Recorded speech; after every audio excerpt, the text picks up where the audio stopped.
शरीर और मन संयुक्त हैं, जुड़े जुड़े। तो मन का प्रभाव शरीर पर और शरीर का प्रभाव मन पर पड़ता है। तो मन और शरीर के जोड़ को जो जोड़ता है वह जोड़ बड़ा अद्भुत है। उस जोड़ का नाम है श्वासें, सांसें। तो श्वास सर्वाधिक महत्वपूर्ण है, बड़ी महत्वपूर्ण है। श्वास समझ ली तो ऐसे समझो कि जैसे सब कुछ समझ लिया। श्वास का उतार चढ़ाव समझ लिया तो ऐसे समझो कि सारे मन के उतार चढ़ाव भी समझ लिए।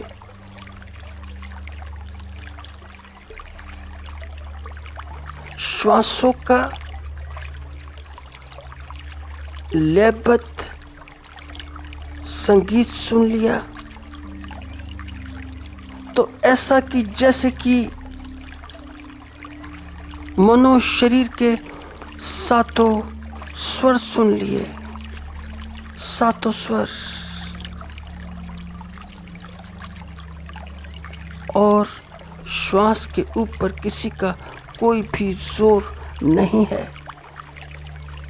ऐसा जोर नहीं कि जब मर्जी ले लो और जब मर्जी रोक दो। श्वासों के ऊपर क्या जोर हो सकता है? श्वासें तो चलती हैं, आती हैं और जाती हैं। तुमसे पूछकर नहीं, तुमसे नहीं पूछती कि हमें ऐसे चलना है। श्वासें तो अंतिम समय तक भी नहीं पूछती।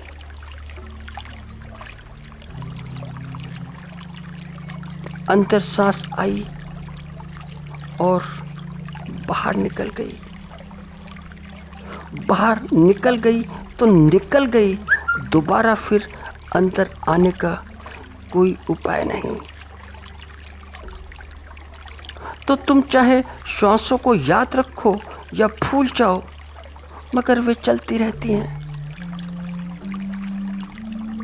उनके चलने का तुमसे कोई संबंध नहीं। और श्वासों की चाल दिन में भी और रात में भी बदलती रहती है। यह चाल बड़ी मतवाली है, बड़ी मतवाली।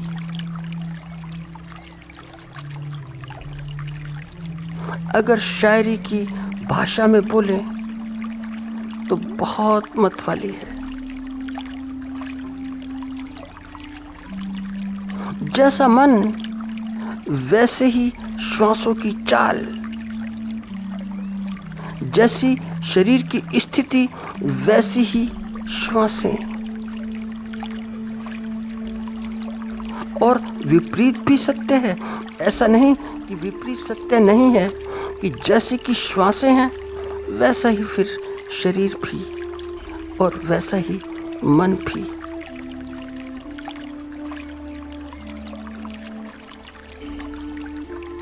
तो श्वासों में यदि लय है तो मन में भी लय होगी। श्वासें यदि सुरीली हैं तो मन भी बड़ा सुरीला होगा।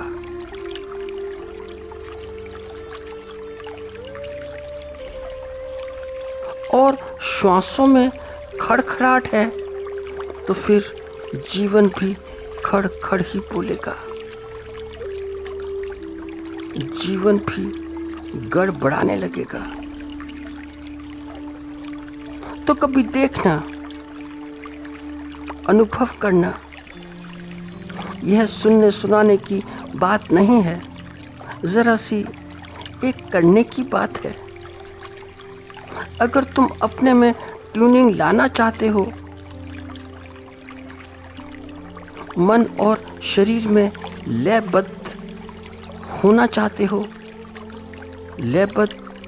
लयबद्धता लाना चाहते हो, तो यह बड़ा सरल है, बहुत सरल है।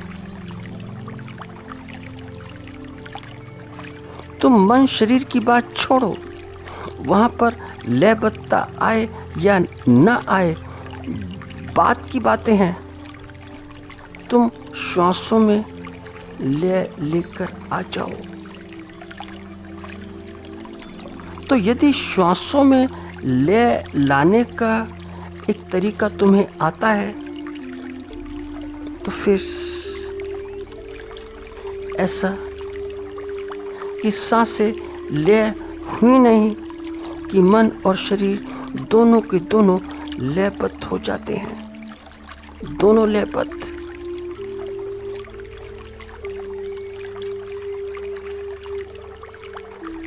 तो मन को अगर साधना हो तो कभी सीधे सीधे मन को साधने का प्रयास बिल्कुल मत करना।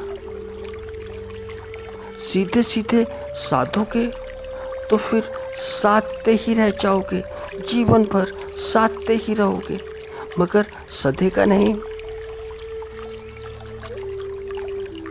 मन को अगर साधना हो तो एक क्षण में साधा जा सकता है, एक क्षण में।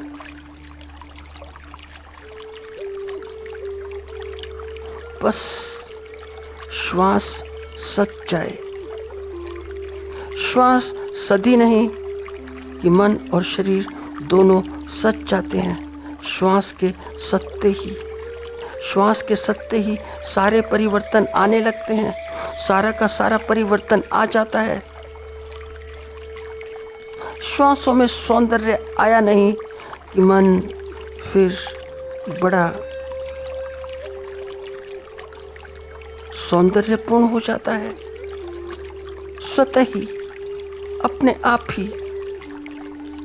और एक बात और याद रखना कि जब कभी क्रोध आए, गुस्सा आए, तो आने दो, कोई बात नहीं, कोई चिंता की बात नहीं, क्योंकि क्रोध के साथ सीधे सीधे कुछ भी नहीं किया जा सकता है।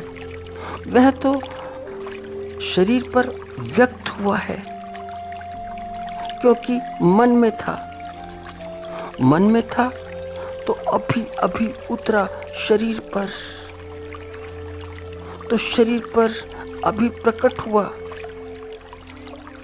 हो गया या होने को है या हुआ ही है। बस उस समय थोड़ी सी जरा श्वासें देखना शुरू करना, श्वासों की लय। तो तुम पाओगे कि श्वासों की लय तेज हो गई।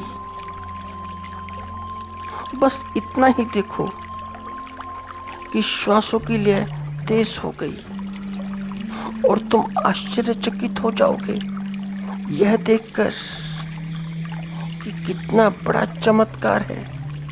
बात छोटी सी,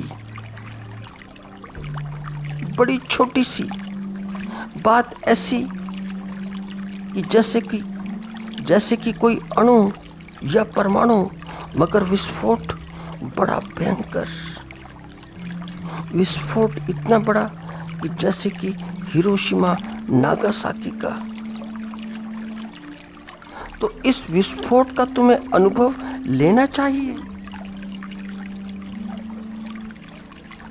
क्योंकि जैसे ही तुम देखते हो कि सांसों की लय तेज हो गई, तो तभी तुम देखोगे कि सारा गुस्सा विलीन हो गया, सारा क्रोध खो गया। तो जब भी गुस्सा आए, तो जब भी जो क्रोध है मन से शरीर पर उतरे, तो श्वासों की तेज लय को महसूस करना,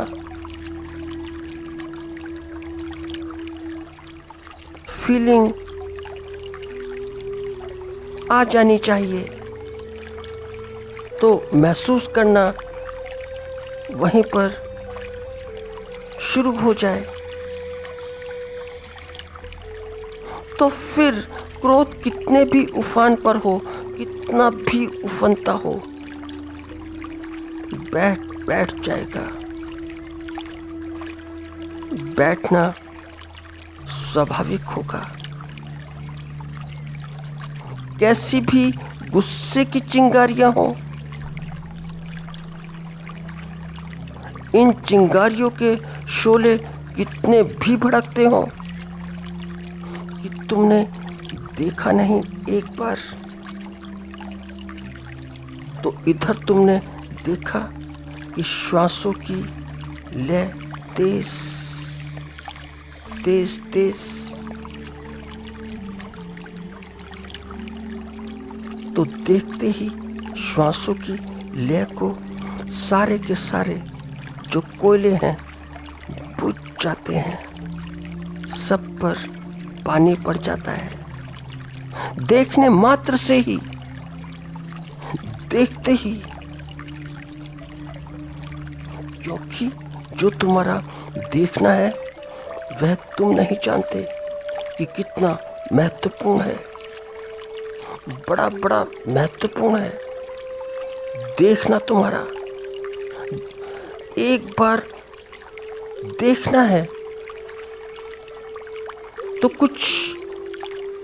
कुछ करना नहीं है कि कुछ तुम ऐसा सोचो कि किया जाए, नहीं, कुछ भी नहीं करना, बस देखना है कि सांसों की लय तेज हो गई।